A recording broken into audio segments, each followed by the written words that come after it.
Wow. So I'm sitting here watching the Aaron Glenn press conference, right, Monday morning after a game per usual, and he comes out and he announces that Steve Wilks has been fired as defensive coordinator, and he's going to be replacing him with Chris Harris, right? Chris Harris is someone that we were literally talking about a couple weeks ago, in the event that this were to happen, right, as a potential front runner to land this job. But in the meantime, someone who can step in and hopefully stabilize the situation, stabilize the defense, because quite frankly, the defense this season has been downright pitiful. Is it all 100% on Steve Wilks? No. Is with Wilks being fired, is the defense going to turn into this top 5 unit? No. Have we seen the roster? Have we seen the depth? Have we seen the injuries and also what took place at the trade deadline? This defense is just so far back. We need so much help here. There's nothing that we can really hang our hat on at this point in time, right? We're not elite in anything. We're not very good in anything, right? Coverage, no, we struggle. Pass rush, no, we struggle. Stopping the run, hit or miss, but for the most part, you don't really feel great about it as like, oh yeah, we're this great run-stopping team. Any running back, can roll into MetLife, they're not getting 100 yards. You don't feel that way at all. Right? Here's the game plan for any offensive coordinator wanting to play the Jets. Throw over the middle of the field. Put linebackers on islands. You look at the touchdown to INT ratio for this Jets team the entire season. 25 to 0. 25 touchdowns to 0 INTs for opposing quarterbacks playing the Jets defense. Horrible. That's horrible. The Jets are literally on pace to set the NFL record. Look, I'm a defensive guy, right? Like, I've been around a ton of awesome college defensive minds. I love defensive football. Always loved it since I was a kid, right? Revis is my favorite player. And it just pains me to say it. The Jets are literally on pace to finish with the NFL record for the least amount of takeaways in a season, man. What? Come on. Again, is it all on Wilks? No, absolutely not. And, again, I do want to stress that I hope Wilks lands on his feet.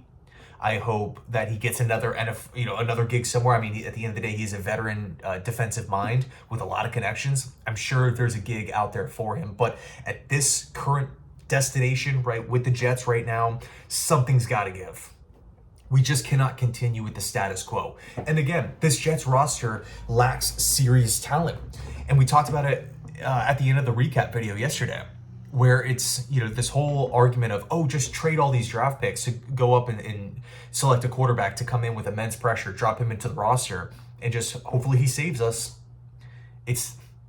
I would be very, very, very skeptical of that plan of attack. I mean, look at the defensive snap counts from yesterday. All these undrafted free agents playing. Look at Jermaine Johnson's, Will McDonald. Like there's just nothing to write home about. Trevor Lawrence is dropping back, has zero pressure. So naturally you're thinking, okay, during the play, it's like, okay, well, you're rushing 4, you're not blitzing. Okay, our guys are just, they're not winning, they're not getting home. And then he's throwing to wide open guys aren't even close to these receivers, right? Ironically enough, Jacoby Myers had a great day, the player that we've been talking about for, 8-9 months as a potential target for this Jets team. He would have really helped. But regardless, these wide receivers have nowhere, there's not a corner in sight. There's not a linebacker, a safety in sight. So, I'm excited to see how the defense looks under Chris Harris here. Glenn did mention that he's going to be helping Chris along the way. And look, when Steve Wilks was initially hired, a lot of people loved him. Why? Because Wilks was a veteran defensive mind with head coaching experience. So you kind of felt like, okay, he can maybe teach Aaron Glenn or not necessarily show him the way, but maybe go over some of his past mistakes. Stuff that he did well, stuff that he didn't do well, stuff that he maybe wishes he can take back, right, if he had that opportunity again. But not only was Wilks the head coach in Arizona, but also as an interim coach in Carolina, where he did, objectively a great job, all things considered. But if you look at Wilks' resume overall, he doesn't really hang in one spot for all too long, right? 1 year in Cleveland, 1 year in San Francisco. 1 year in Arizona as head coach. I think last season he was with Charlotte, the 49ers, going back to, in the collegiate level. I think he was only there for 1 season. So it is what it is. Look, I mean, we literally did a video on this going over different defensive coordinator maybe candidates that the Jets can target. Let's just rattle through a couple, focusing in on 2026. So let's start with Chris Harris. Again, someone who I think could very well earn the defensive coordinator job. I think that isn't the sexy hire. That's not the big name. Oh, everything's all figured out. But you know what? Aaron Glenn was a part of the Detroit Lions. And I think when you looked at that early Detroit Lions team, or maybe tenure, or regime in that tenure, Anthony Lynn was the offensive coordinator, and Dan Campbell wanted to be that CEO managerial style of head coach, and he wanted a veteran offensive mind who's called plays before, who has that has had head coaching experience to step in and run the offense, and Dan Campbell can oversee the operation. It didn't go well. They fired Anthony Lynn, they moved on, and they promoted from within Ben Johnson. From that point, everything turned around. I'm not saying that Chris Harris is the next Ben Johnson here, but what I am saying is sometimes the best candidate for the job is the person that is seeing all the dysfunction, that is seeing all of the negatives, all the mishaps along the way, but doesn't have the power to step in and change decisions, to step in and take over play calling duties on Sunday, to step in and change practice habits. But now Chris Harris has a bigger voice.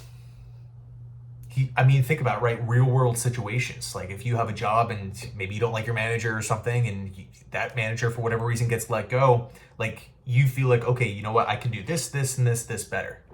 Like you have just that experience, and you're literally firsthand seeing what is going wrong.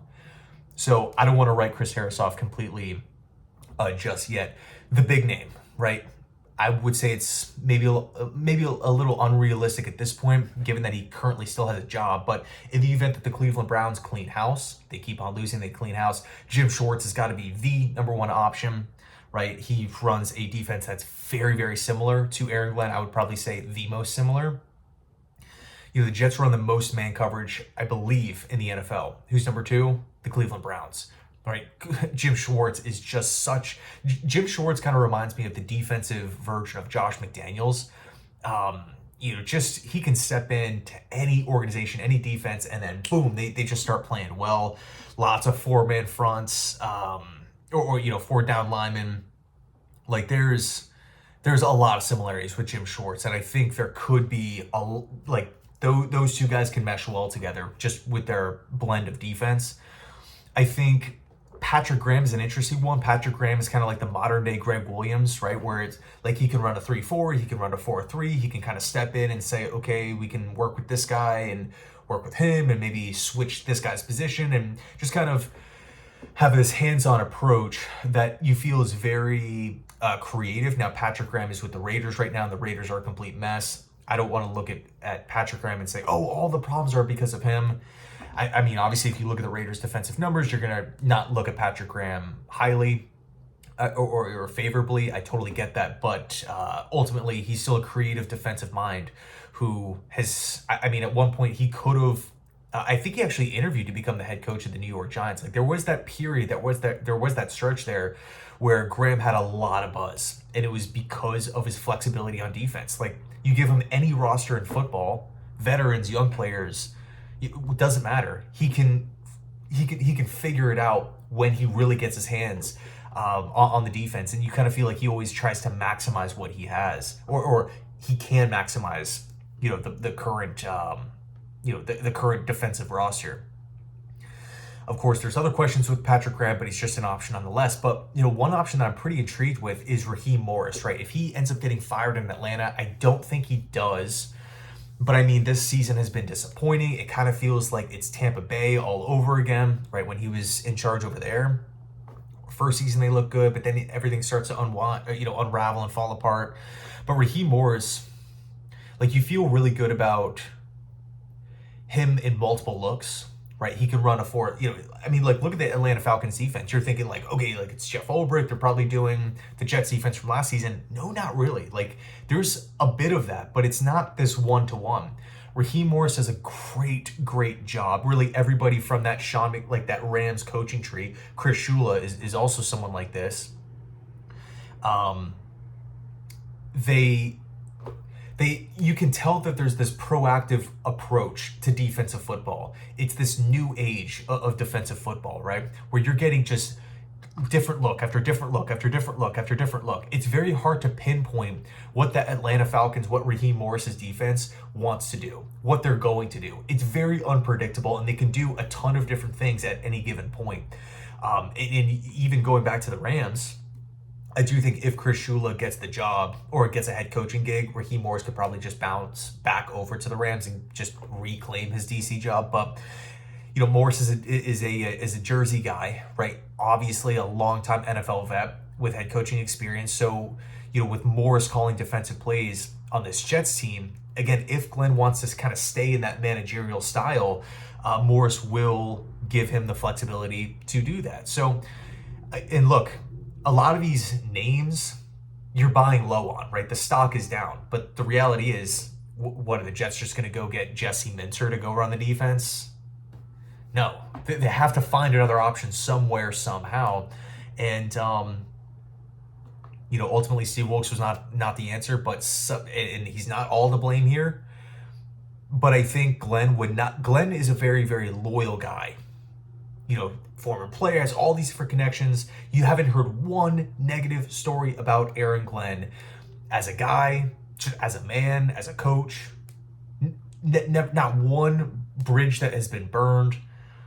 I don't think, even this season, right? He's defending players that are making critical mistakes, critical errors. He's defending these guys vehemently at the podium. I don't think Glenn makes this move in the middle of the season. There's 3 games left. The whole argument about tanking, put that aside for a second, right? There's 3 games left. Aaron Glenn could have easily just said, hey man, you're a vet, you're a respected name, I'm a first-year head coach, we'll ride this thing out, and we'll call it after the season.